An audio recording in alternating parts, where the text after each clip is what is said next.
Assalamualaikum warahmatullahi wabarakatuh. Kami dari kelompok 7 akan membacakan hasil makalah kami yang berjudul tentang pidana dalam Al-Quran.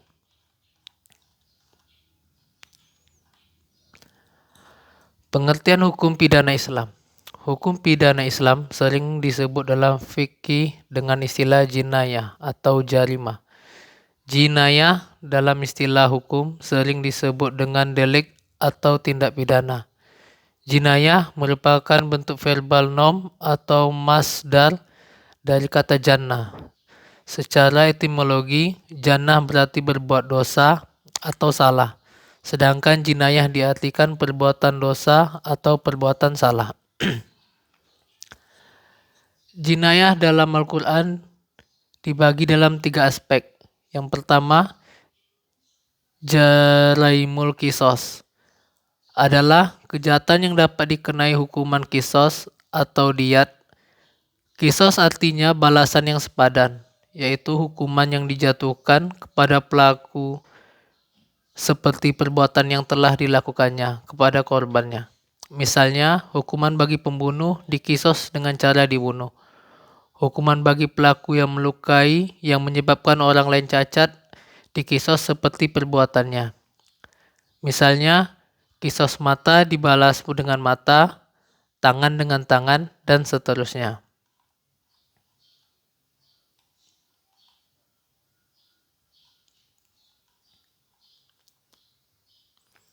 Yang kedua, jarimul had adalah kejahatan yang dikenai had atau hudud, keadilan dalam melaksanakan had. Tindak pidana yang dapat dikenai had adalah yang pertama, zina, homoseksual, lesbianisme, dan bestiality. Berzina termasuk dosa besar dan harus dihukum sesuai dengan ketentuan hukum atau had. Ada 2 macam kategori berzina, yaitu zina yang dilakukan oleh orang yang pernah menikah dan oleh orang yang belum menikah. Pelaku zina yang pernah menikah apabila terbukti dikenai hukuman setinggi-tingginya rajam. Sedangkan bagi pelaku zina yang belum pernah menikah, hukumannya dipukul 100 kali pukulan dan diasingkan selama 1 tahun. Yang kedua, menuduh zina. Menuduh berzina kepada orang lain apabila tuduhannya itu tidak bisa dibuktikan, maka penuduh dapat dikenai hukuman 80 kali pukulan. Ketiga, mencuri. Pencurian adalah pengambil barang milik orang lain tanpa izin, secara sembunyi-sembunyi untuk dimilikinya. Hukuman bagi pelaku pencurian apabila dapat dibuktikan di pengadilan adalah dipotong tangannya. Jinayah yang ketiga, jaraimul takzir. Jarimul takzir secara bahasa memberi pengajaran al-tadib, sedangkan jarimah takzir menurut hukum pidana Islam adalah tindakan yang berupa edukatif atau pengajaran terhadap pelaku perbuatan dosa yang tidak ada sanksi, had atau kifaratnya. Atau kata lain, takzir adalah hukuman yang bersifat edukatif dan hukumannya ditentukan oleh hakim atau pelaku tindak pidana atau pelaku perbuatan maksiat yang hukumannya belum ditentukan oleh syariat.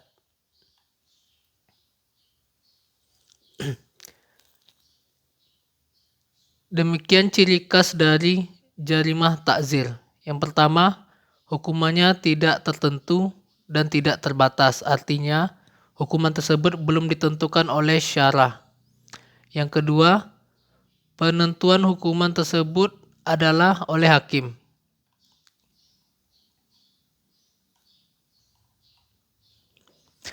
Macam-macam jarimah takzir dapat dijelaskan bahwa dari hak yang dilanggar, jarimah takzir dapat dibagi kepada 2 bagian, yaitu jarimah ta'zir yang menyinggung hak Allah, jarimah ta'zir yang menyinggung hak individu,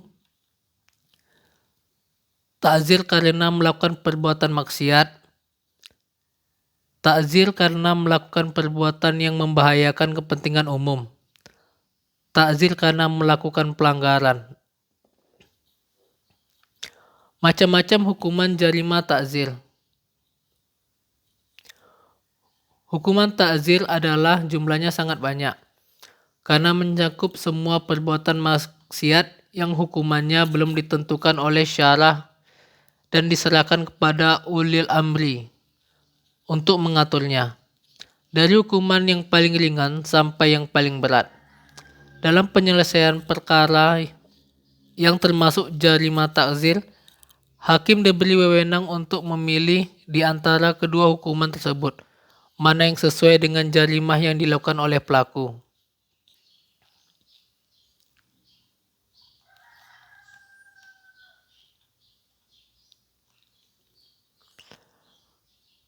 Hukuman ta'zir yang berkaitan dengan badan.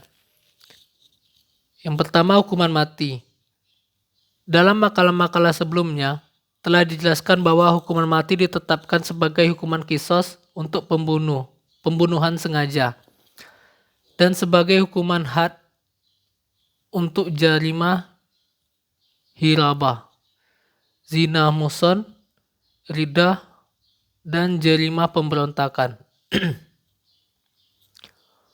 Untuk jarimah ta'zir, hukuman mati ini diterapkan oleh para fuqaha secara beragam. Hanifiyah membolehkan kepada ulil amri untuk menerapkan hukuman mati sebagai ta'zir dalam jarimah-jarimah yang jenisnya diancam dengan hukuman mati, apabila jarimah tersebut dilakukan berulang-ulang, contohnya pencurian yang berulang-ulang dan menghina Nabi beberapa kali yang dilakukan oleh kafir zimmi meskipun setelah itu ia masuk Islam. Yang kedua, hukuman jilid atau dera. Alat yang digunakan untuk hukuman jilid ini adalah cambuk yang pertengahan sedang, tidak terlalu besar dan tidak terlalu kecil, atau tongkat. Hukuman yang berkaitan dengan kemerdekaan. Yang pertama, maksud hukuman penjara di sini bukanlah menahan pelaku di tempat yang sempit, melainkan menahan seseorang yang mencegahnya agar ia melakukan perbuatan hukum, baik penahanan tersebut di dalam rumah atau masjid maupun tempat lainnya. Yang kedua, hukuman pengasingan. Hukuman pengasingan termasuk hukuman had yang diterapkan untuk pelaku tindak pidana hirab atau perampokan.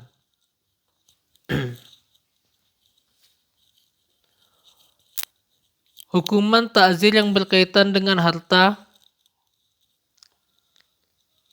Yang pertama, status hukumannya.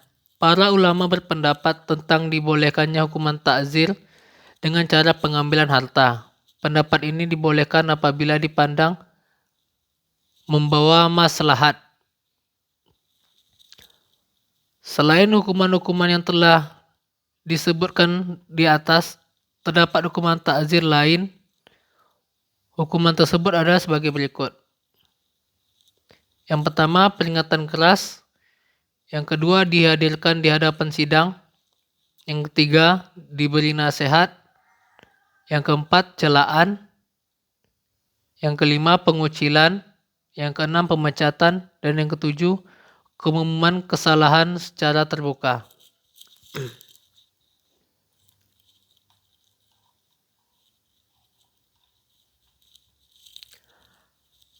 Pengecualian orang yang tidak dapat dihukum ta'zir. Ada pengecualian dalam tanggung jawab hukuman. Ali bin Abi Thalib berkata kepada Umar bin Khattab, "Apakah engkau tahu bahwa tidaklah dicatat perbuatan baik atau buruk dan tidak pula dituntut tanggung jawab atas apa yang dilakukan karena hal tersebut?" Yang pertama, orang yang gila sampai dia sadar. Yang kedua, anak-anak sampai dia mencapai usia dewasa atau balik. Yang ketiga, orang yang tidur sampai dia bangun. Kesimpulannya, dari makalah yang diuraikan, maka dengan ini penyusun dapat menyimpulkan sebagai berikut. Yang pertama, Al-Quran yang diturunkan Allah Subhanahu wa Ta'ala mencangkup seluruh aspek kehidupan manusia yang salah satunya mengatur tentang tindak pidana jinayah. Yang kedua, jinayah di dalam Al-Quran mengatur secara rinci baik kategori hukuman maupun proses penetapan hukuman terhadap pelaku tindak pidana atau jinayah. Yang ketiga, pemberian hukuman terhadap pelaku tindak pidana bukan bermaksud balas dendam atau kebencian, tetapi sebagai pemberian hak baik, hak Allah. Dan selain itu juga menjadi sarana penghapusan dosa atas tindak pidana yang dilakukannya. Baiklah, kami dari kelompok 7. Sekian dari presentasi kami. Kalau ada yang bertanya, silakan dan nanti akan dijawab oleh kawan saya Rizky Nanda. Assalamualaikum warahmatullahi wabarakatuh.